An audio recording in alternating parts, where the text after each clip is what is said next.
بسم الله الحمد لله الصلاة والسلام على رسول الله وعلى آله وصحبه ومن والاه السلام عليكم ورحمة الله وبركاته ወንድምቶች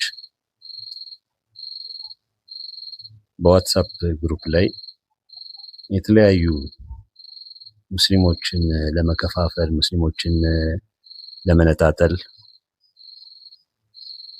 የተለያየ አመለካከትን ይዘው የመጡ በየግሩፑ ተሰግስገው ሙስሊሙን የሚበጠብጡ የሆኑ ሰዎች በዚህ ምክንያት ይህንን ጥያቄ ላነሳ ተገድጃለሁ። እዚሁ ግሩፕ ላይ 5 ቀን ሙሉ አንድ ሙስሊም የሚባለው ምን ሲያሟላ ነው? ምንድነው ሙስሊም ለመሆን ማሟላት ያለበት ነገር?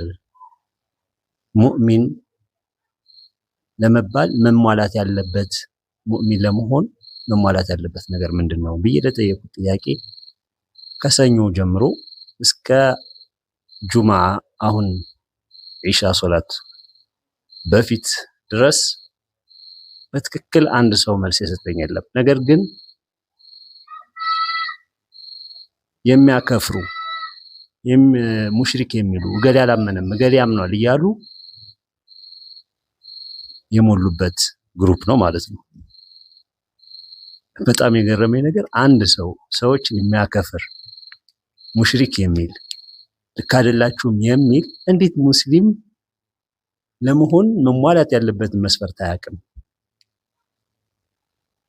በጣም ገርሞኝም አናዶኝም ጭምር ነው እስከዛሬ ለመጠበቅ የተገደድኩት ማለት ነው። ያናደደኝ ምክንያት ምንድነው?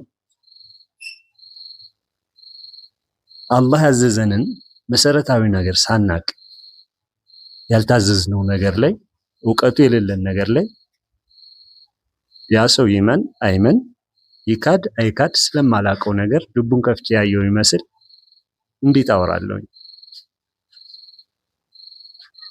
የምታውቀው ነገር ልቤን እንኳን ከፍተ ያየኸው ነገር ወይም ከንግግሬ እንኳን ያየኸው ነገር ቢኖር ያን ከኔ ያየኸውን ነገር ከመናገርህ ስተት አለብህ ከማለትህ በፊት ልክ አይደለህም ከማለትህ በፊት የጠየቁትን ጥያቄ ምላሹን ሰጥቶ ከዛ በኋላ ልክ ያልሆንኩትን ነገር መናገር ነበር የአንድ ሙስሊም ትክክለኛ ድርጊት ማለት ነው። ለማንኛውም እኔ ወደ ምላሽ እገባለሁ ማለት ነው። አንድ ሰው ሙስሊም የሚባለው ምን ሲያሟላ ነው የኔ ጥያቄ። ዛሬ በሙስሊም ዙሪያ ያለውን እናያለን። የመጀመሪያ ክፍል ነው። ቀጣይ ሁለተኛ ክፍል የሙስሊም ሊኖር ይችላል ሐሳቤ ካላለቀ ማለት ነው። ይህ የመጀመሪያ ምላሽ ነው። ሙስሊም የሚባለው ምን ሲሟላ እንደሆነ ምላሽ የምሰጥበት ማለት ነው። ሁለተኛ ክፍልም ሊኖር ይችላል ላይኖርም ይችላል። አመርቂ ከሆነ ተጨማሪ ነገር ካለ እጨምራለሁ፣ ከሌለ ደግሞ የሚችል ይጨምርበታል ማለት ነው። ስለ ሙእሚን ደግሞ ቀጣዩ ምላሽ ሰጣለሁ ኢንሻአላህ። ሙስሊም ማን ነው ታዲያ? ሙስሊም ማለት ራሱ በቃል ደረጃ ቁርአን ላይ በተለያየ መልኩ ተጠቅሷል። ጠቅለል ሲል ግን ሙስሊም ማለት ለአንድ ነገር ራሱን የሰጠ የተማረከ የተሸነፈ የተጠቃ ወዘተ የሚሉትን የተለያዩ ትርጉሞች ቁርአኑ ይዞ እናገኘዋለን። ስለዚህ አንድ ሰው ሙስሊም ነው ስንል ለአላህ ራሱን የሰጠ ነው ማለት ነው። ሙስሊም በሁለት አይነት መልኩ ነው ቁርአን ላይ ያለው ሙስሊም የሚለው ቃል ማለት ሙስሊምነት ራስን መስጠት በሁለት አይነት መልኩ ነው ያለው። አንደኛ ለአላህ ትእዛዝ ራስን መስጠት ሙሉ በሙሉ ጥቅልል ብሎ መግባት፣ ያ እድኹሉ ፊ ስልሚ ካፋህ የተባለው እምነትህ ውስጥ የምትገባበት ዋናው ሙስሊምነት ነው። ምንም አይነት እምነት ሳይኖረው አንድ ሰው አላህ ያዘዘውን ሳያቅ አላህ ለአላህ ትእዛዝ ሳይገባ ወደ ውስጥ ሙስሊም ሁሉ ሊባል ይችላል። ለምሳሌ አላህ ያዘዘውን ነገር ለመስማት ወደዚህ የመጡ ሰዎች ለመስማት ታዛዥ ሆነው ስለመጡ ሙስሊሞች ሊባሉ ይችላሉ ማለት ነው። በቁርአን ተፍሲሩ መሰረት ማለት ነው። ለምን ይህንንም የሚያሳይ ደሊል አለ። እያንዳንዱን ነገር እኔ እዚህ የምናገረው ከቁርአን ጋር አያይዤ ነው። ለሁሉም ነገር ማስረጃውን አስቀምጣለሁ። ወደ ነቢዩላህ ሱለይማን ቢልቂስ በምትመጣ ሰዓት በእኔ ላይ ድንበር አትለፉ ሙስሊሞች ናችሁ ኑ ሲሏቸው ቢልቂስ ወደ ሱለይማን ስትመጣ ሙስሊም ሆና ነው የመጣችው። ነገር ግን ያየችውን ነገር ሁሉ አይታ ስትጨርስ መጨረሻ ላይ ወአስለምቱ ማዓ ሱለይማን አለች ማለት ነው። ትእዛዙን ለመስማት ጆሮ መስጠት በራሱ ሙስሊምነት ነው። ነገር ግን እስቲስላም ለአላህ ራስን መስጠት ማለት ግን ሙሉ በሙሉ ለትእዛዙ ማደር ነው ማለት ነው። ያ ምን ይሆናል? ሙእሚንነት ይሆናል። ስለዚህ ወደ ዝርዝሩ እንግባ ማለት ነው። ሙስሊም ማለት ለአላህ ራሱን የሰጠ ማለት ነው። ራሱን የሰጠ ማለት ምን ማለት ነው? እንዴት ነው ራሱን ለአላህ የሚሰጠው? አንደኛ ነቢዩላህ ኢብራሂም አለይሂ ሰላም አላህ ኢዝ ቃለ ረቡሁ አስሊም ቃለ አስለምቱ ሊረቢል ዓለሚን። እጅ ስጥ፣ ሰሊም፣ እጅ ስጥ፣ ለእኔ ታዛዥ ሁን ሲባሉ ምን አሉ? እኔ ለዓለማት ጌታ ታዛዥ ሆኛለሁ አሉ። አስለምቱ አሉ። ተስሊም ማለት ነው ማለት ነው። ተስሊም ኢብራሂም አለይሂ ሰላም እንዴት ነው ለዓለማት ጌታ ታዛዥ የሆኑት ብለን ደግሞ ጥያቄ ብናነሳ ተስሊም ማድረግ በምን መልኩ ነው ተስሊም የምናደርገው? ሙስሊም የሚባለው አስለመ ከዛ ተስሊም አደረገ። እንዴት ነው ተስሊም የሚያደርገው? ተስሊምን ደግሞ ማየት እንችላለን ማለት ነው። ፈላ ወረቢከ የሚለው የቁርአን አንቀጽ ላይ ተስሊም ለነብዩ ትእዛዝ ራሳቸውን ተገዢ እስካላደረጉ ድረስ አንተ ውስጥህ ላይ ለተፈጠረው ልዩነት ከሰዎች ጋር ላልተስማማህበት ነገር ሁሉ አላህና መልእክተኛውን ማስማሚያ ፈራጅህ ዳኛህ እስካላደረክ ድረስ እንኳን ልትሰልም ራስህን ለአላህ ልትሰጥ ይቅርና ገና በዳኞቹ ወይም በአላህ በላከውና ባዘዘው መልእክተኛ ገና አላመንክም ማለት ነው። ስለዚህ ተስሊም ከራስህ አስበልጠህ የአላህና የመልእክተኛውን ፍርድና ውሳኔ በራስህ ላይ ማሳደር ማለት ነው። ነቢዩላህ ኢብራሂም አለይሂ ሰላም ለዓለማት ጌታ ራሳቸውን ትእዛዝ አላህ ላዘዘኝ ነገር ራሴን ታዛዥ አድርጌያለሁ ሲሉ ተስሊም እያደረጉ ነው። እንዴት ነው ተስሊሙ? የመጣላቸውን መረጃ በራሳቸው ላይ አፕላይ ማድረግ ማለት ነው። ትእዛዙን ተግባራዊ ማድረግ ማለት ነው በተዘዋዋሪ። ሁለት ተስሊም ሁለት ነው። ሶስተኛ ተስሊም ከተስሊም በኋላ የሚመጣው ነገር ደግሞ ሙስተስሊም መሆን ነው። ምናልባት ኦርደሩንና ቃል አገባቡን በትክክል ላልተጠቀም ይችል ይሆናል። ነገር ግን እኔ የተረዳሁትን ከቁርአን ነው እያመጣሁ እያብራራሁልህ ያለው። ስለዚህ የተሻለ ማብራራትና ማስተካከል የሚሰጠኝ አካል ካለ ተቀብዬ እኔን ማስተካከል እፈልጋለሁ። ሙስተስሊም ማለት ይህ ራሱን ለአላህ ትእዛዝ የሰጠ አማኝ የራሱን ፍላጎት ትቶ ለአላህ የተስለመለመ ጥቅልል ብሎ የገባ ሙስተስሊም ይባላል ማለት ነው። የአላህን ፍላጎት የአላህን ውሳኔ ከራሱ ፍላጎት የበለጠ የሚሻ የሆነ ሰው ከአላህና ከመልእክተኛው ፍርድ ምንንም ነገር የማያስበልጥ ለዛ ትእዛዝ ብቻ ራሱን ተገዢ ያደረገ አካል ምን ይሆናል? ሙስተስሊም ይባላል ማለት ነው። ለምሳሌ በልሁም የውመኢዝን ሙስተስሊሙን ተስሊም ላደረገው ነገር ብቻ ፈላጊ ሲሆን ሙስተስሊም ይባላል። የውመል ቂያማ ሰዎች ሙስተስሊም ናቸው። ከላይ የገለጽኩት የቁርአን አንቀጽም የውመል ቂያማ በልሁም የውመኢዝን ሙስተስሊሙን የውመል ቂያማ ሙስተስሊም ናቸው። ወደዱም ጠሉም ለስራቸው ተገዥ ናቸው። የስራ ዋጋቸውን ነው እንጂ የሚያገኙት ያልሰሩትን አያገኙም። ያ ያገኙት ነገር ምንድነው? ሙስተስሊማቸው ነው ማለት ነው። ካፊሮች የውመል ቂያማ ሙስተስሊም ናቸው። ያኔ ተመልሰው ለአላህ እንደገና ታዛዥ ሆነው መሄድን ይፈልጋሉ፣ ግን አይቻልም። የስራቸውን ዋጋ ለመቀበል የሚያመነቱ አይደሉም፣ ተቀባይ ናቸው። ለምን? ያ የሰሩትን ነገር አማኝ ናቸው፣ ሙስተስሊም ናቸው። እንደሰሩት አምነውበት ሙስተስሊም ሆነው ነው የሚቀበሉት። ለምን? ከፈተና ዓለም ወጥተው ወደ ውጤት ዓለም ነው የሄዱት።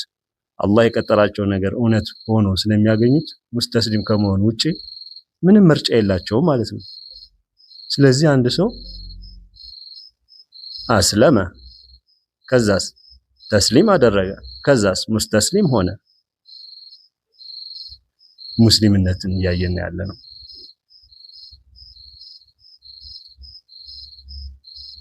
የጀሃነም ፍዳቸውን የሚያዩ ሰዎች የጀሃነም ፍዳ የገቡበት ምክንያት በሰሩት ስራ ውጤት ሙስተስሊም ሆነው እንጂ ሌላ ነገር አይደለም ማለት ነው።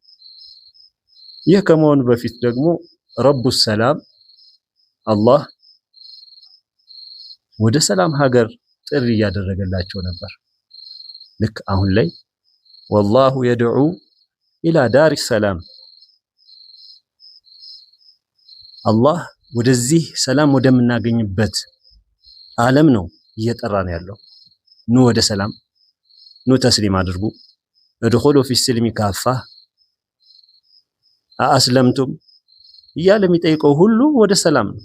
የቁርአንና የሐዲስ ከነሱ በፊት የወረዱት መጽሐፍቶች ሁሉ ዋና ዓላማው ያጣነውን የሰላም ሀገር የተባረርንበትን የጀነት ሀገር እንደገና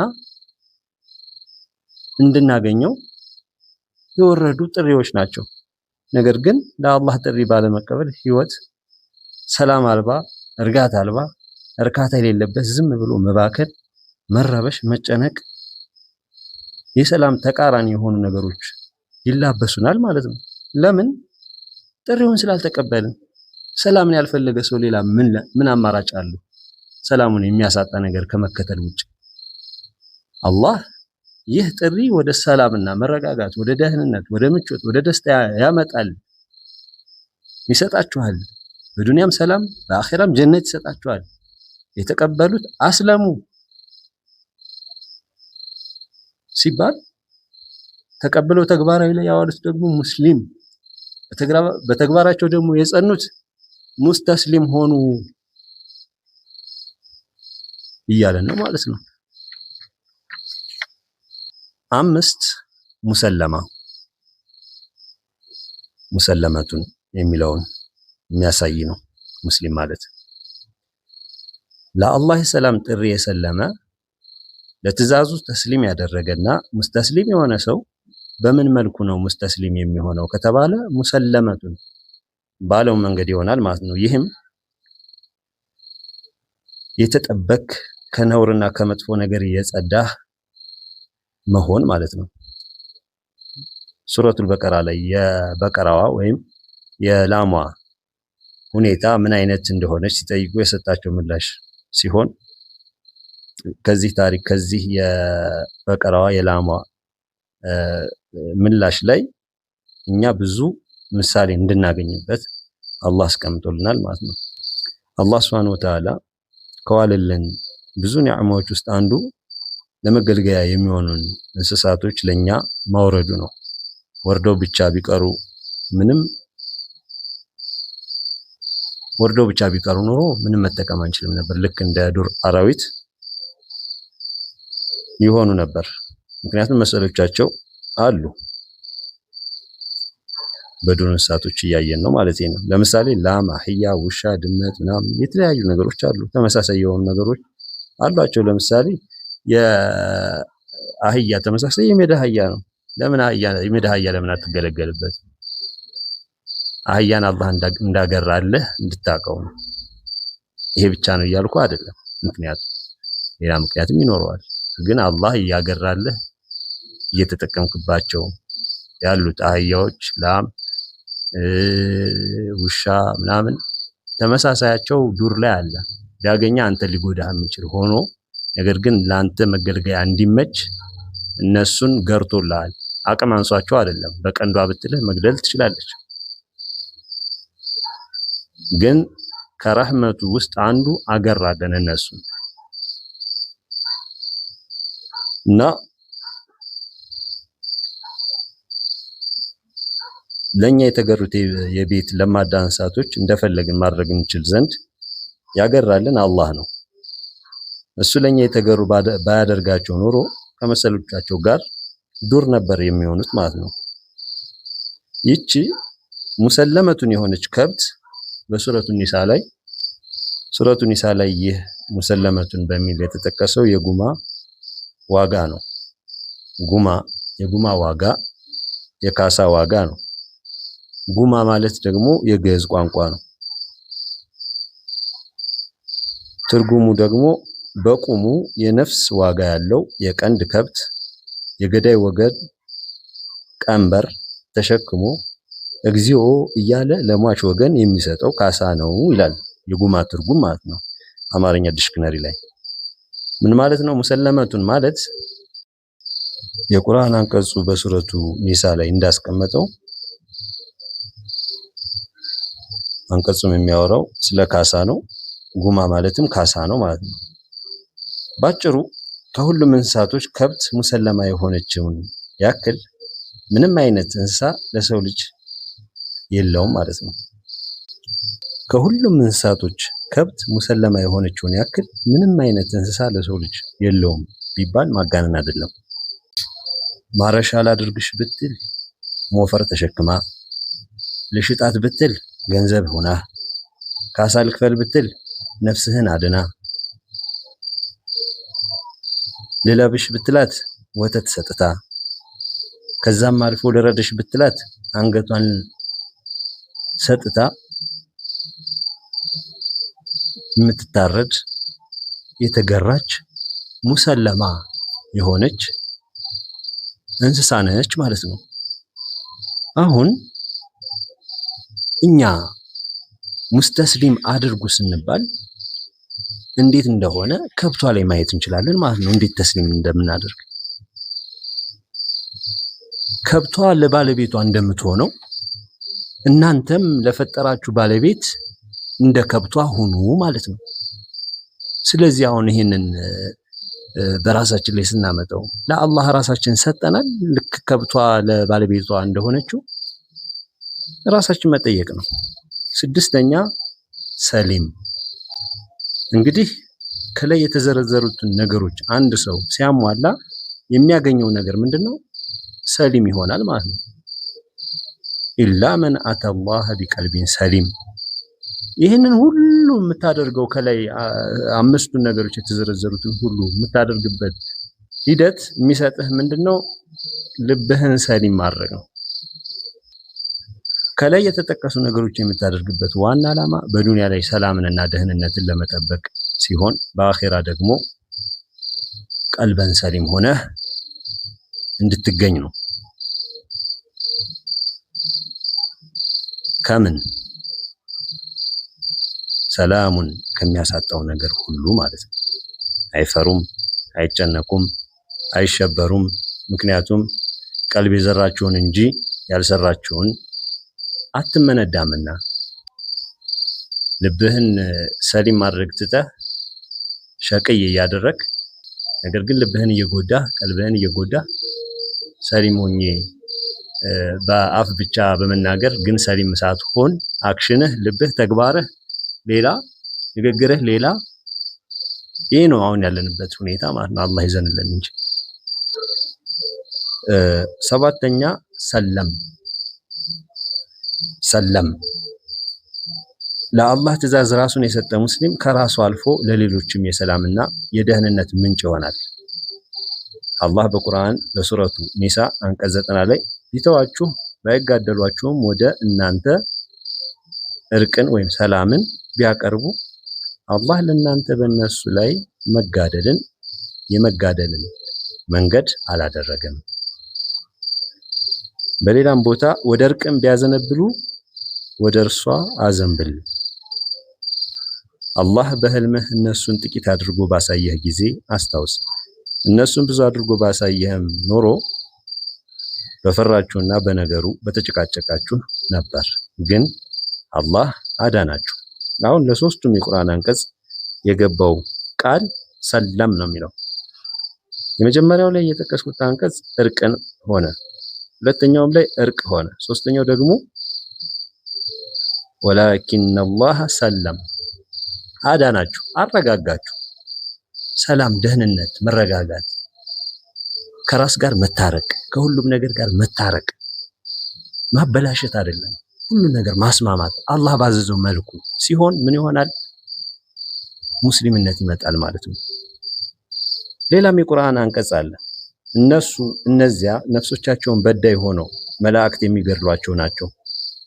ከክፉ ስራ ምንም ነገር የምንሰራም አልነበርንም ሲሉ ታዛዥነታቸውን ያሳያሉ። በእውነት አላህ ሰሩት የነበራችሁትን ነገር አዋቂ ነው ይባላል። የውመል ቂያማ ገና በሚሞቱበት ሰዓት በቃ ምንም ማድረግ የማይችሉ ሆነው ለሚደረግባቸው ነገር እጃቸውን የሰጡ ሆነው ሙስተስሊም ሆነው ነው የሚገኙት ማለት ነው። ለምን?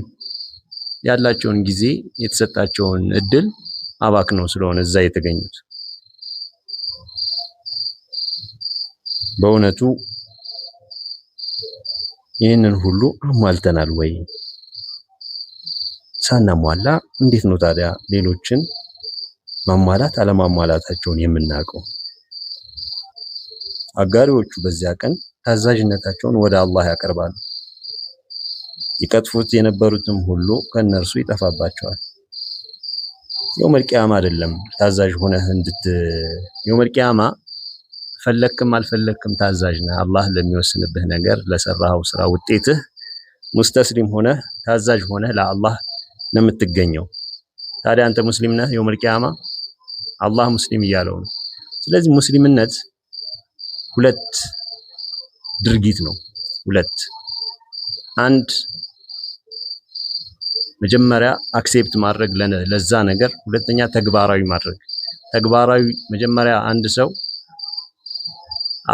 ለአላህ ጥሪ ለመስማት ፊቱን ሲያዞር ሙስሊም ሆነ። ከዛ የሰማውን ትዕዛዝ ተግባራዊ ሲያደርግ ሙስተስሊም ሙእሚን የሚባለው ደረጃ ይመጣል ማለት ነው። አምኖበት የታዘዘውን ነገር አምኖበት አደረገው ሙእሚን ይሆናል ማለት ነው። እሱን ደግሞ በቀጣይ ነው የምናየው። እምቢ አልፈልግም ሲል አውቆ ያንን ነገር እምቢ ሲል ከሃዲ ይሆናል፣ ካፊር ይሆናል። አውቆ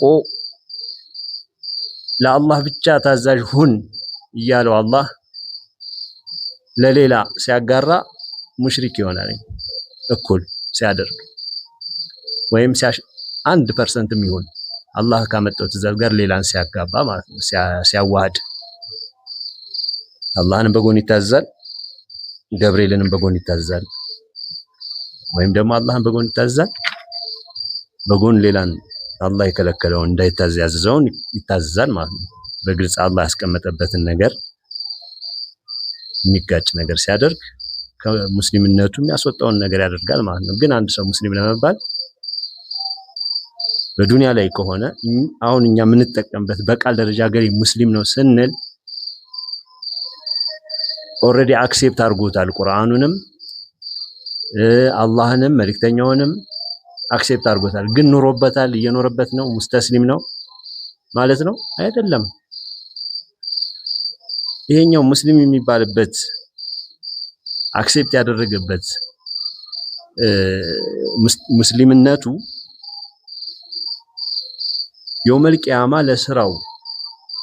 ለሰራው ስራ ውጤቱን ለመቀበል ሙስተስሊም በሚሆንበት አይነት ነው የሚሆነው ማለት ነው። ምናልባት በዚህኛው አላህ ነው ሂሳቡን የሚያይለት እንጂ ሙስሊም አይደለም ሙስሊም ነው የሚለውን እንትን ምንድነው ሁክም እኔ የሚመለከተኝ ወይም የማውቀው ነገር የለኝም። አላህ ነው የሚመለከተው። ስምንተኛ ተስሊም ድጋሚ ሁለተኛ ተስሊም የመጀመሪያ ተስሊም ያጠቀስኩት አለ። ይሄ ደግሞ ሁለተኛ ተስሊም ነው። ይሄ ሁለተኛው ተስሊም ምንድነው? ወትሰሊሙ አላ አህሊሃ እናንተ ያመናችሁ ሆይ እስከምታስፈቅዱና በባለቤቶቹ ላይ ሰላምታን እስከምታቀርቡ ድረስ ከቤቶቻችሁ ሌላ የሆኑ ቤቶችን አትግቡ። ሱረቱ ኑር ላይ ቤቶችን በገባችሁ ጊዜ ከአላህ ዘንድ የሆነችን የተባረከች መልካም ሰላምታ በነፍሶቻችሁ ላይ ሰላም በሉ። እንደዚሁ አላህ አንቀጾችን ለናንተ ያብራራል ልታቁ ይከጅላልና። ሱረቱ ኑር አንቀጽ 61 ሌላኛው ሱረቱ ኑር አንቀጽ 27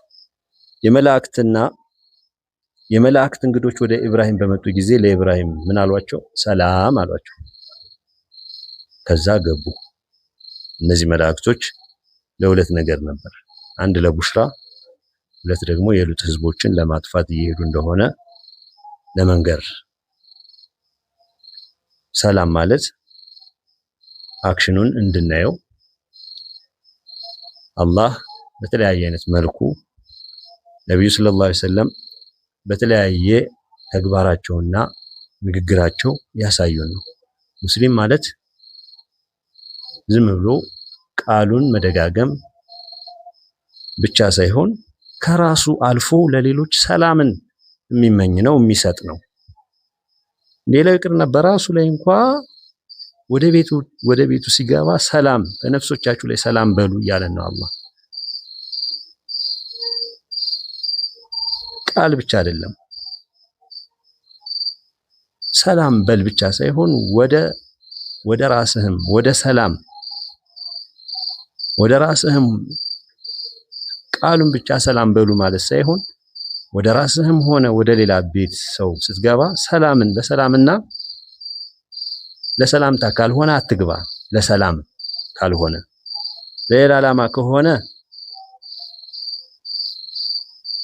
ሌላ ዓላማ ከሆነ ከመግባት በፊት እስኪፈቅዱልህ ድረስ አትግባ። ለሰላም ከሆነ ደግሞ በራስ ቤትም ሆነ በሌሎች ቤት ስትገባ በራስ ቤት ሰላምን አስቀድም። ወደ ሰዎች ቤት ስትሄድ ደግሞ ቀድመህ ፍቃድ ጠይቅ። ከዛ ደግሞ ሰላምታን አስቀድም። ዝም ብለህ ሁከት አትፍጠር ማለት ነው። ወከባ አታብዛ፣ ረብሻ የሆነ አላህ አንድ የተረጋጋን ነገር ጥሩ የሆነን ነገር ባለበት እንድንተወው እንጂ ወይም ደግሞ ተጠቅመን መልሰን በጥሩ እንድናስቀምጠው ነው እንጂ እንድናበላሽ አይደለም የፈጠረን። አንዳንድ ሰዎች ከማበላሸት ውጪ ሌላ ነገር የላቸውም። ንጹህ የሆነ እንትን እንኳን ካዩ ቁሽሽ አድርገውት የሚሄዱ ሁሉ ይመስላሉ ማለት ነው። ሁለተኛው ሰላም የሆነበት ተስሊም ሁለተኛ የተጠቀምኩበት እንትን ምንድነው? አክሽኑን ሰላም ማለት ለተስሊም የሚለው በሁለት አይነት መልኩ፣ አንድ ለአላህ የምታደርግ፣ ሁለተኛ ለሰው ለህዝቡ የምትሰጠው እንደሆነ ማለት ነው። አስለማ ነብዩላህ ኢብራሂም አለይሂ ሰላም እንግዲህ ታሪኩን ታውቃላችሁ። ለአላህ እንዴት ነው ተስሊም ያደረገው የሚለውን አላህ እንዴት አድርጎ የኢብራሂምን ታሪክ እንደጠቀሰው በቁርአን ላይ ካየን የኢብራሂምን መንገድ ተከተሉ ማለት መንገዱ ህይወታቸው ነው። እንዴት ህይወታቸውን እንደመሩ አይታችሁ እናንተም ህይወታችሁን ምሩ። ኢብራሂም ተስሊም አድርጓል። ኢብራሂም አስለማ፣ ኢብራሂም እንደዚህ ያደረገ እያለ እየነገረ ነው። ኢብራሂምን ተከተል እያለ ነው። ታዲያ አንተ ከየትኛው ላይ ነህ? አንተ ኢብራሂም ያደረጉትን ነገር ታሪኩን ብቻ ሰምተህ እንድታልፈው ነው የተፈለገው ማለት ነው? እንድትዝናናበት፣ ኢንጆይ እንድታደርግበት፣ እንድትረካበት ነው ወይስ እንድትኖርበት ነው? ተከተል እያለ ነው ያለው አላህ። አንድን እንትን ተከተል ስትባል ቁመህ ኢንጆይ ታደርጋለህ እንዴ? ጥሎ ይሄዳል ኢንጆይ ስታደርግ ማለት ነው። ነቢዩላህ ኢብራሂም አለይሂ ሰላም ልጃቸውን በህልም ሲያርዱ ያዩትን ለልጃቸው ሲነግሩ ታዛዥ ሆነው ለአባታቸው አንገታቸውን የሰጡበት ሁኔታ ነበር ቁርአን ላይ ያለው ማለት ነው አይደል? ታሪኩም እዚህ ላይ ራሱ ሁለት ነገር መረዳት እንችላለን። አንደኛ ልጅ ለአላህ ተስሊም ማድረጉ፣ ሁለት ለአባቱ ተስሊም ማድረጉ። ለአላህ ተስሊም ባያደርግ ኖሮ አንገቱን ለአባቱ አይሰጥም። እንደውኛ አባቴ ደብድቦኝ አባቴ እንዲያርጉኝ እያልን ቅሬታ የምናቀርበው በወላጆቻችን ላይ ወላጆቻችን ተስሊም ስላላደረግን ነው፣ ወይም ደግሞ ለውስጣችን ላለው ሪዝን ተስሊም ስላላደረግን ነው። የእስማኤል ተስሊም ብቻውን ሙስሊምነትን ያሳያል ማለት ነው። የነቢዩላህ ኢብራሂም አለይሂ ሰላምን አይደለም እዚህ ጋር ሁለቱ ተስሊም እየገለጽኩ ያለሁት፣ አስለማንም አይደለም እየገለጽኩ ያለሁት። የእስማኤልን ለአላህ ተስሊም እፍዓል ማ ቱእመር፣ የታዘዝከውን ፈጽም እንጂ ያሰብከውን ህልምህን ፈጽም አይደለም። ለአላህ ነው እስማኤል ያደሩት። ከዛስ እንዲፈጽም ደግሞ አንገታቸውን ሲሰጡ ደኸለ ፊሲልሚ ካፋህ ማለት ነው። አሁን እኔ ስለ ኢብራሂም ስለ እስማኤል ኢማን አይደለም እያወራለሁ። ስለ እስማኤል ምንድነው እስላም እንዴት ነው ኢማናቸው አይደለም ፖይንቴ እንዴት የሙስሊምነት አክሽን እንዴት ይገለጻል፣ እንዴት በራስ ላይ ታመጣዋለህ። ቃሉን ብቻ ማወቅህ ብቻ ሙሉ አያደርገውም፣ እስልምናህን ካፋ አያደርገውም። ካፋ የሚያደርገው ጥቅልል ብለህ ስትገባ ነው። ማወቅህ ብቻ አይደለም፣ ማወቅህን ተግባር ላይ ስተውለው ነው። ኢብራሂም አለይሂ ሰላም የነቢያት አባት፣ የሰው ልጆች ሁሉ መሪ፣ ኢማም የተደረጉ እንዴት ለአላህ ፊታቸውን አዞሩ ከተባለ ታሪካቸውን ቁርአን ላይ ማየትና መደጋገም ነው እስኪገባን ድረስ። ወለዚነ እህተደው ዛደሁም ሁዳ። ልክ አንተ ለመስማት ስትፈልግ፣ ለአላህ ለመመራት ስትፈልግ አላህ መመራትን ይጨምርልሃል፣ ሙሉነትን ይሰጥሃል ማለት ነው። ለተመሩት መመራትን ይጨምርላቸዋል። ለተመሩት መጀመሪያውን የሚጨመርላቸው የማያውቁትን ነገር ነው። አሁን ከሙስሊም ማህበረሰብ ተወልደናል፣ ሙስሊም ሆነን ያለ ነው፣ ግን አልተጨመረልንም ጠቅለል ብለን ስላልገባን ማለት ነው።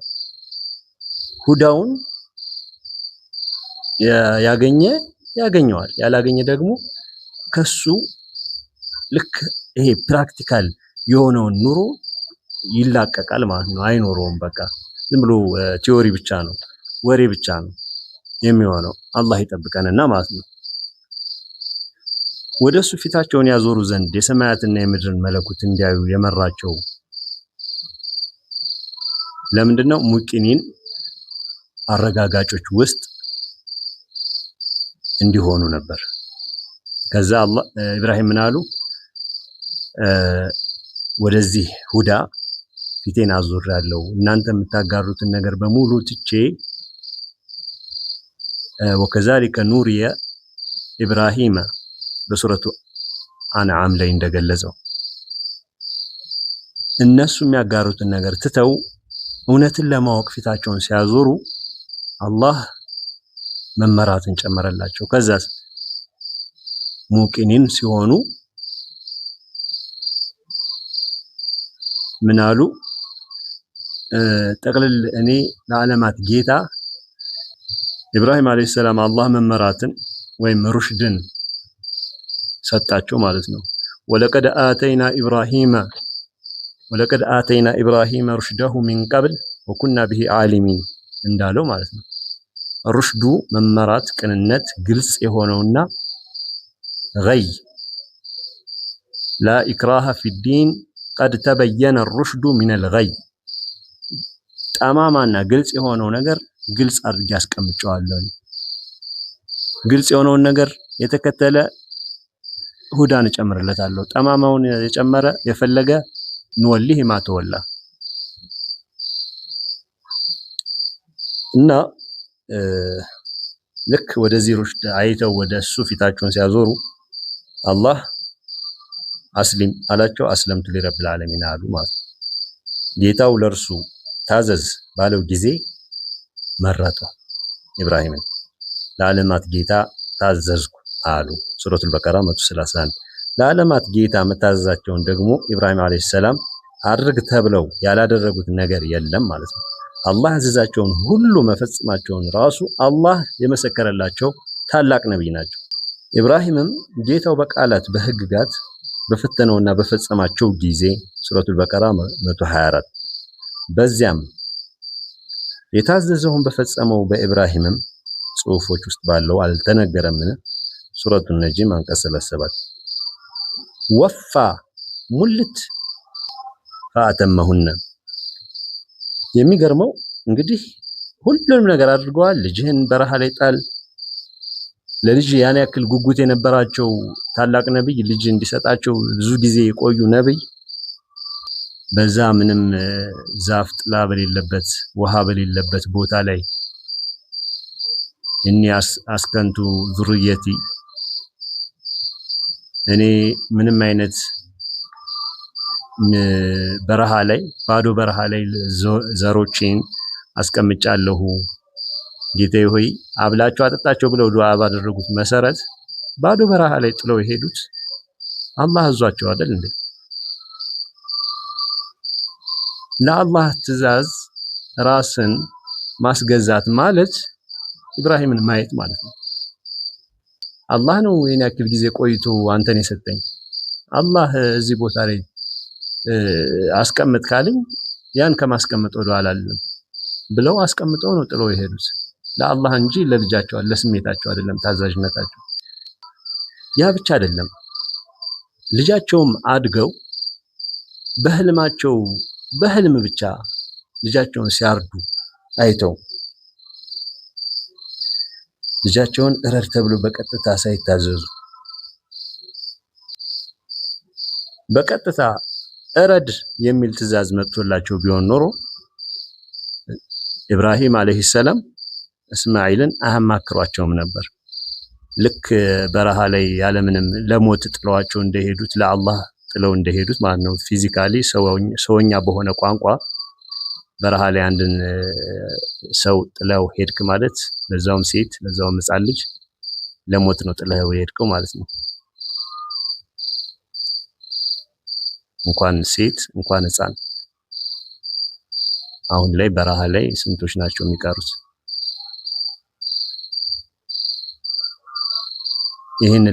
ይህንን ለማድረግ እስማኤልን ወይም ሚስታቸውን አላማከሩ። እረድ የሚለው ግን በህልማቸው ነው የመጣው። በትእዛዝ መጥቶ ቢሆን ኖሮ እስማኤልን አያማክሩም። ልክ በረሃ ላይ ለመጣል እንዳላማከሩት ሁሉ ማለት ነው።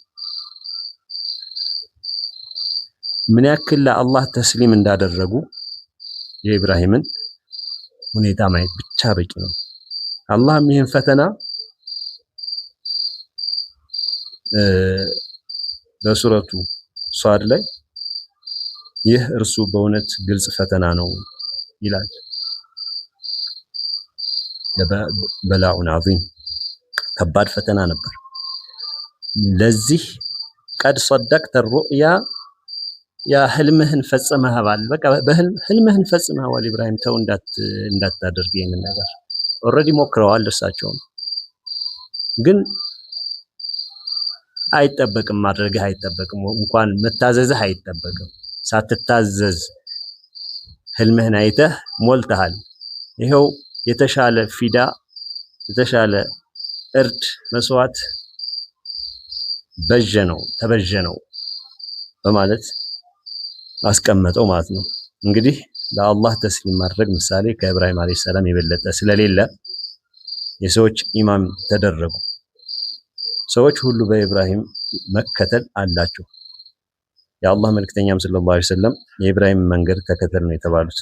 ኡመታቸውም እንዲከተሉ የታዘዙት ወአለይኩም ሰላም የኢብራሂም አለይሂ ሰላም መንገድ ነው ማለት ነው። ሪከርድ እያደረግ እንግዲህ ለአላህ ተስሊም ማድረግ ምሳሌ ከኢብራሂም አለይሂ ሰላም የበለጠ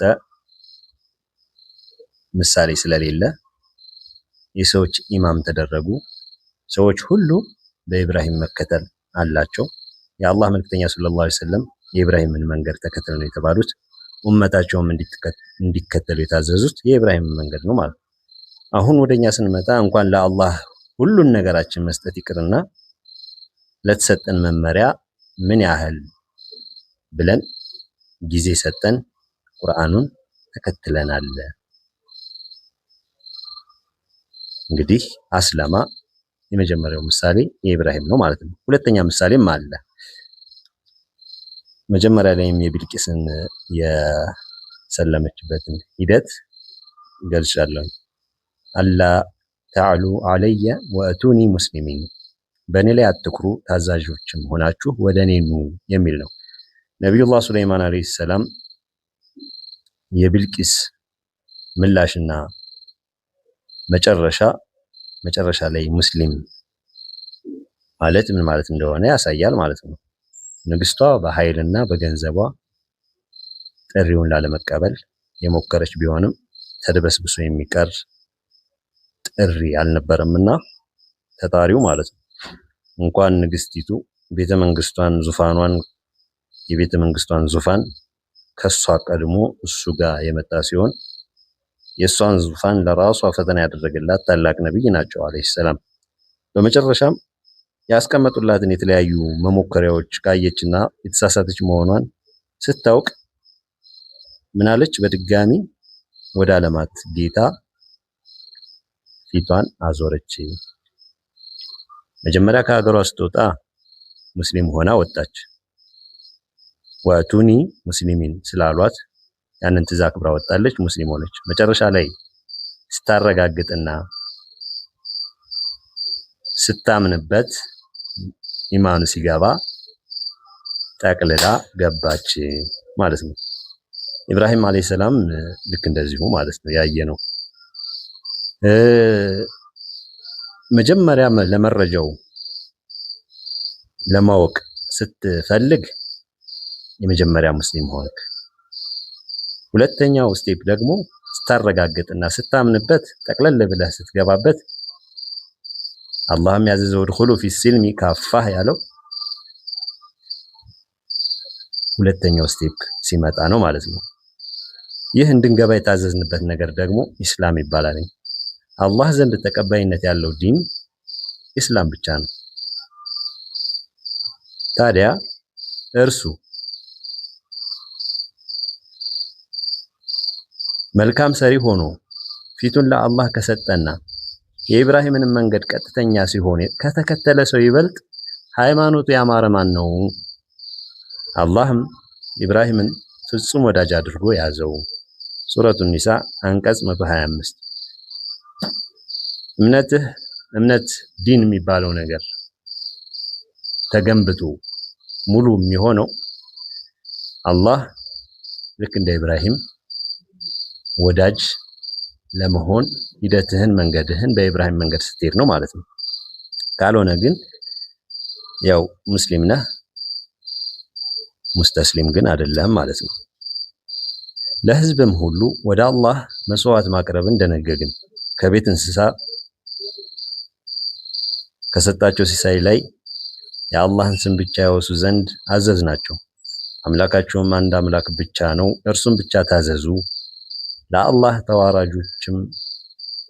ተዋራጆችንም አብስራቸው፣ ለአላህ ብቻ ታዘዙ። ይህ ነው ጥሪው። አላህ በእርሱ ተጨቃጨቂዎች የሆኑ ተጋሪዎች ያሉትን ባሪያና ለአንድ ሰው ብቻ ንጹህ የሆነን ባሪያ ለሚያጋራና በአንድነቱ ለሚያምን ሰው ምሳሌ አደረገ። በምሳሌ ይስተካከላሉን?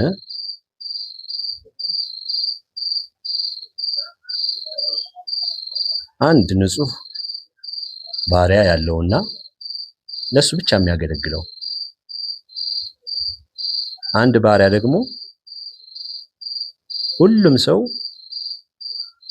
የሚጠቀመው የሆነ ባሪያ ለሁሉም ሰርቪስ የሚሰጥ ባሪያና ለአንተ ብቻ ሰርቪስ የሚሰጥ ባሪያ እኩል ነው? አንድ ነው? የሚያጋራና ያመነ ማለት ልዩነቱ ልክ እንደዚህ ነው።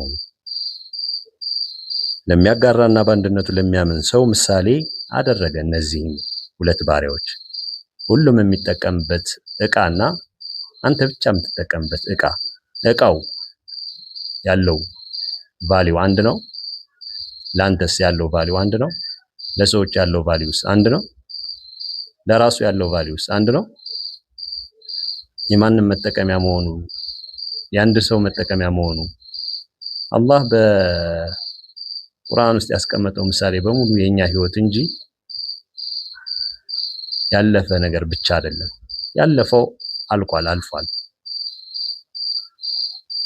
ያለፈውን ነገር ወቁት ብቻ ቢሆን ኖሮ ሌላም ብዙ ማወቅ ያለብን ነገር ነበር። ነገር ግን የተፈለገው እሱን ያለፈውን ነገር እንድታውቁ ሳይሆን ያለፈውን ነገር አውቃችሁ ልክ እንዳለፉት ህዝቦች ምረጡ። ወይ እንደነሱ ትጠፋላችሁ ወይ እንደነሱ ከፍ ትላላችሁ፣ ታድጋላችሁ። እናንተም ለወደፊት የሚመጡ ህዝቦች ምሳሌ ትሆናላችሁ ማለት ነው። ልክ ያለፉ ሰለፎቻችን ምሳሌ ሆነው የተለያየን ነገር እንዳስቀመጡልን ማለት ነው።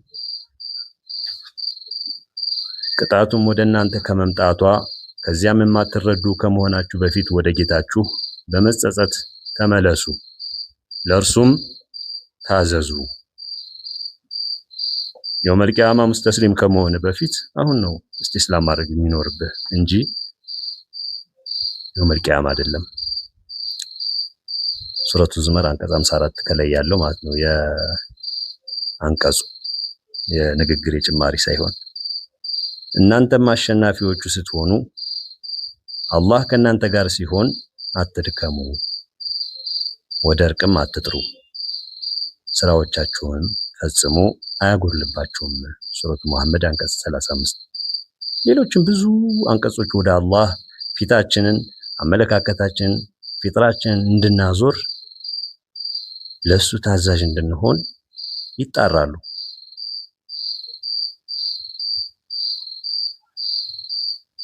ሶስተኛ ምሳሌ የአረብ ዘላኖች አምነናል አሉ፣ አመና አሉ። አላህ ምን አላቸው? አላመናችሁም ግን ሰልመናል በሉ። ቅድም ቢልቂስ እንደሰለመችው ማለት ነው። ገና ሐቅና ባጢሉን ለይተው አላዩም። ሐቅና ባጢሉን ለይተው አላዩም፣ ግን ሐቁን ተቀብለዋል ለማየት። ከዛ በኋላ የነሱ አክሽን ነው የሚወስነው። እኛ አሁን ሰልመናል ልክ እንደ አረቦቹ ማለት ነው። ቁርአኑን ስንመራበት የእውነት ሙስሊሞች እንሆናለን። የእውነት አጥብቀን ስንይዘው የእውነት ሙእሚኖች እንሆናለን። የወረደልን መመሪያ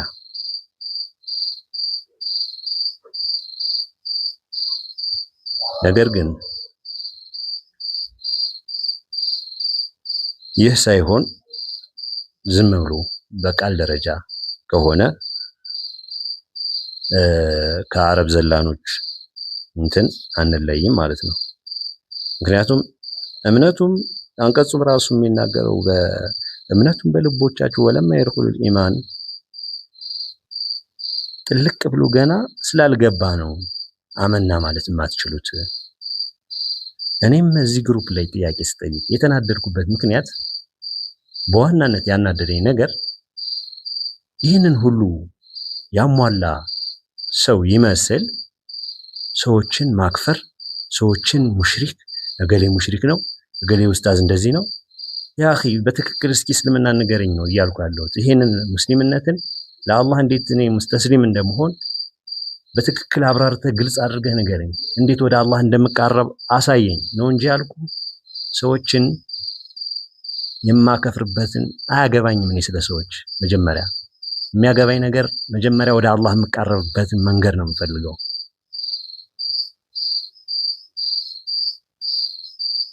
ጥሩ ሆኖ ካገኘሁት የምትናገረውን ነገር ጥሩነቱን ማረጋግጠው በአላህና በመልእክተኛው መመሪያ እንጂ በአንተ አይደለም።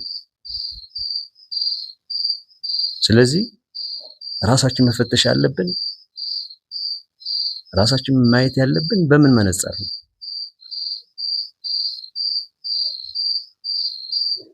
ቁርአን እኮ የመጣልን እኛ አይን ሊሆነን እኮ ነው። በሷኢሩ ሚን ረቢኩም እኮ ነው እያለ ያለው አይደል? መልእክተኛው ለኛ የመጡልን እኮ ኢነማ ቡእስቱ ሊኡተሚመ መካሪመል አኽላቅ ለቀድ ጃአኩም ረሱሉን ሚን አንፉሲኩም ዐዚዙን ዐለይሂ ማ አኒቱም ሐሪሱን ዐለይኩም። እንዴ ከየትኛው መንገድ ሆነ ነው ሰዎች እንደዚህ የምትበጣጥሰው? ነብዩ የተለያየ አረብ የተለያየ ማህበረሰብን አንድ እያደረጉ አንተ እዚህ አንድ ለአላህ መመሪያ ራሴን ተገዢ አድርጌያለሁ ብሎ አንድ ስቴፕ ላይ ያለን ሰው የምታከፍርበት ምክንያት ምንድነው? ሙሽሪክ የምትልበት ሰዎችን መነጣጠር፣ ሰዎችን መበጣጠስ፣ ሰዎችን እንደዚህ ማድረግ ምንድነው አላማ? የእውነት አውቀህ ከሆነ ደግሞ ይሄንን ምላሽ መስጠት መቻል አለብህ። ምክንያቱም የሚለያይም የሚያስማማም ነገር አንተ ሳይሆን መስጠት ያለብህ መመሪያው ነው፣ ከላይ ያለው መመሪያ ነው። በዛ መረጃ ነው መናገር ያለብህ ሙስሊም ነኝ እስካልክ ድረስ ማለት ነው። ሙስሊም ካልሆንክና ሌላ ተከታይ ከሆንክ ያንን የዛ የምትከተለውን ነገር አምጥተህ መስበክ ትችላለህ። ነገር ግን ይሄ ማህበረሰብ እዚህ ያለው የግሩፕም ሆነ አንተ ሙሽሪክ ካፊር ምናምን እያልክ የምትጠቁማቸው አካላቶች ለአላህ መመሪያ ወይም ደግሞ ለእስልምና ሰልመናል ብለዋል አይደል? አይመለከትም። እዛ በኋላ ኢማናቸውን ልባቸውን ጠልቆ መግባት አለመግባቱን የሚያውቀው አላህ ነው። እኔ በራሴ ላይ የኩፍርን የሽርክን ግልጽ በሆነ መልኩ በራሴ ላይ እስካልተናገርኩ ድረስ አትችልም። ያ መብቱ የለም። እስካላ አረጋገጥክ ድረስ እኔ ሙሽሪክነቴን በራሴ አንደበት እኔ ወይም ደግሞ በተግባር በስራ በራሴ ላይ ኩፍርን እስካል ጠቀስኩ ድረስ ኩፍርን ልትሰጠኝ አይገባህም። እናም እንግዲህ ያው በመጨረሻ የምለው ነገር ምንድነው? ወደ አላህ ከጠራና መልካምንም ስራ ከሰራ እኔ ከሙስሊሞች ነኝ ከዓለም ሰው ይበልጥ ቃሉ ያማረ ማን ነው? ሱረቱ ፉሲለት አንቀጽ 33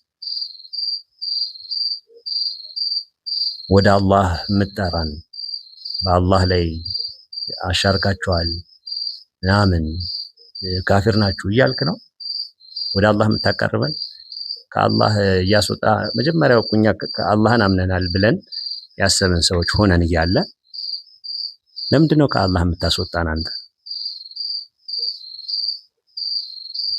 ከአላህ የወጣንበት ነገር ካለ እንኳ እንዴት ከአላህ እንደወጣን የምታሳይበት መንገድ አላህ ባስቀመጠው ነው እንጂ በስሜትህና አንተ በመሰለህ ነው እንዴ? መጀመሪያውን እኮ ራሱ ይሄንን አንተ በመሰለህ መሰለኝ ምናምን የሚለውን ነገር ተውና አንድ ሰው የምታሳምንበት ከእምነት የምታስወጣበት መንገድ በራሱ ሁክሙ ማለት ነው በአላህ ላይ አለማድረግህ በራሱ አንተን ራሱ ካፊር ወይም ደግሞ ሙሽሪክ ሊያስብልህ ይችላል ነው ያልኩት። ነህ አላልኩም። ፈሕኩም ቢማ አንዘለላህ ብሏል። ወመን ለም የሕኩም ቢማ አንዘለላህ እያለም የተለያየ እንትን አውርዷል ጠቅሷል። አንተ በየትኛው ሁክም ላይ ተነስተህ ነው ሰዎችን ሙሽሪክ የምትለው ካፊር የምትለው የተለያየ ስም የምትሰጠው?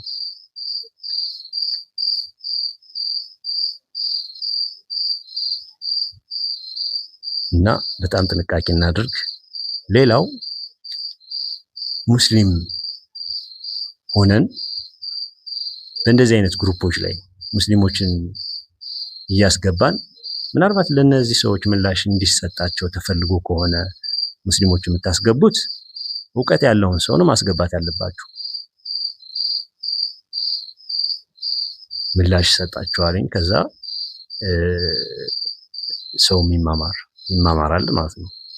ነገር ግን ብዙ ሙስሊሞችን ያስገቡና ሁሉም እምነቱ የተነካበት ስለሚመስለው ሁሉም መላሽ ይሆናል። ሁሉም የማያውቀውን መልስ ሁሉ ይመልሳል ማለት ነው። ይደናገራል፣ ይበጣበጣል። ይሄ ምክንያቱ ምንድነው? ወደ ግሩፖች የምታስገቡን ማን እንደሚያስተምረን ሳታውቁ ነው። ምን አይነት ትምህርቶች እንደሚሰጡ ሳታውቁ ነው። ወዴት እንደሚወስዱን ሳታዩ ነው።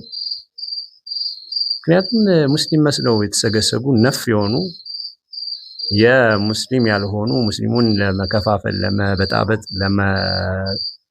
ለማድቀቅ፣ ኃይላቸውን ለማክሰም የተነሱ ሚሊየንስ ሰዎች አሉ። አላህ ብቻ የሚያውቃቸው እና እርስ በርስ የሚተዋወቁ የሆኑ ምንም አሊፍ ጥቁም ትጋደም የማያውቁ ልክ የሆነ ነገር ስትጠይቅ በጥያቄ ነው የሚመጡት፣ መልስ ስለሌላቸው ማለት ነው። ጥያቄ ብቻ ነው ይዘው የሚመጡት። ምላሽ መስጠት የማይችለውን ማህበረሰብ ደግሞ ያደናግሩታል ማለት ነው። ምላሽ ያለውንም ደግሞ ያውኩታል በተለያየ ኢሞሽን ማለት ነው። ይሄ የሚሆንበት ምክንያት ደግሞ እኛ ጆሮ መስጠት ስለቻለን ነው። ለማን? ለነዚህ ሰዎች መስጠት ያለብን ግን ለማን ነበር? ለሚያስተምሩን ነበር። ወደ አላህ ለሚያቃርቡን፣ ወደ መልእክተኛው ወደሚያቃርቡን፣ ወደ መልካም ነገር ወደሚያቃርበን። ተውት፣ ይሄን ሌላውን ነገር ተውትና ደስታ በዱንያ ላይ እንኳን ደስታ የሚሰጥን ነገር ማዳመጥ ይሻላል፣ ወደ አላህ ከሚያራርቅ ነገር ከመስማት ማለት ነው። ለማንኛውም አላህ Subhanahu Wa Ta'ala በተናገርኩት እናንተም ደግሞ በሰማችሁት የምንጠቀም ያድርገን። በንግግሬ ላይ በዚህ የሰራሁት ሪከርድ ላይ ከ10 ገጽ በላይ ነው የጻፍኩት የነበረው። ሐሳቤን ጥቅልል አድርጌ ለማቅረብ ነው እየሞከርኩ ያለሁት። የቃላት ስህተት ሊኖርብኝ ይችላል። ሐርፍ በትክክል ላወጣ እችላለሁ። ቃላት ልሳሳት እችላለሁ። የተለያየ ነገር ልሳሳት እችላለሁ። ዋናው ነገር መረጃውን ብቻ አይታችሁ መረጃው ላይ ልክ ያልሆንኩት ነገር ካለ አስተካክሉኝ። ማስተካከል እፈልጋለሁ።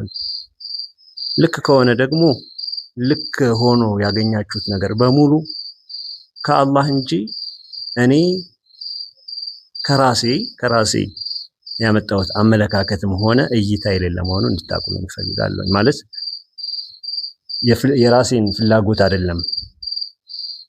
ፍላጎቴ ሰዎች ወደ አላህ እንዲቃረቡ፣ ወደ አላህ ሙስሊምነታቸው ምን ያክል ዋጋ እንዳለው እንዲያውቁት፣ ምን ያክል ትልቅ የዱንያም የአኺራም በጣም ትልቅ ጸጋ በእጃቸው እንዳለ እንዲያስታውሱት ማድረግ እንጂ ምላሽ ቢሰጠኝ ኑሮ ጭራሽ ምላሽ እሰጣለሁም ብዬም አላስብም ነበር። እኔ ራሴን አዋቂ አድርጌ እናንተን አላዋቂ አድርጌ አይደለም። መልስ አለመስጠታችሁ ብቻ ነው ምላሽ እንድሰጥና ሌሎችም ደግሞ ሙስሊሞች መልስ ስላልሰጡኝ ለነሱ መልስ እንዲሆንላቸው በማሰብ ነው ይህንን ለማዘጋጀት የፈለኩት ማለት ነው። በአጠቃላይ የዚህ ሁሉ ውጤት ምንድነው? ሰላም ነው። ሰላሙን ቀውለን ሚን ረቢር ረሂም። የውመል ቂያማ የሚሰጠን ሳይሆን በዱንያም በአኺራም የምናገኘው ሰላም ነው። ይኸው አሁን ላይ ራሱ ሰላሙን አላ ኢብራሂም፣ ሰላሙን ቀውለን ሚን ረቢር ረሂም የውመል ቂያማ። አሁንም በዱንያም ላይ ይኸው ለኢብራሂም ሰላሙን አላ ኢብራሂም፣ ሰላሙን አላ ኢልያሲን፣ ሰላሙን እያለ ለነሱ ሰላም እየተባሉ ሰላም አላቸው ለነሱ ሰላምን ስለተቀበሉ የአላህን ጥሪ በህይወት ውስጥ አላህን ጥሪውን ስትቀበል የምታገኘው ነገር መጀመሪያ ሰላም ነው። ስለዚህ የውመል ቂያማ የሚያገኙት እነዚህ ሰዎች የኖሩበትን ነው። ጀነትን የሚያውቋት ሲሆኑ ይገቡባታል የተባለው ይሄ ሰላም ነው፣ ሌላ ነገር አይደለም። ማለት የምናውቀው ነገር ሰላሙን ነው። ሁሉም ነገር ጥቅልል ብሎ ሰላም ነው። ኒዓማ ጸጋ የሆነ ነገር በሙሉ ማለት ነው። ያንን ጸጋ ደግሞ ዱንያ ላይ ነው የምናገኘው። ለምን? አላህ ቃል ስለገባ ማለት ነው።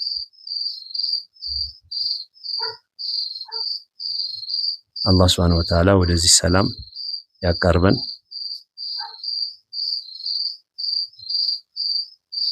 سبحان ربك رب العزة عما يصفون وسلام على المرسلين والحمد لله رب العالمين. السلام عليكم ورحمة الله وبركاته. ሙእሚን የሚለው በቀጣይ ጊዜ አቀርባለሁ።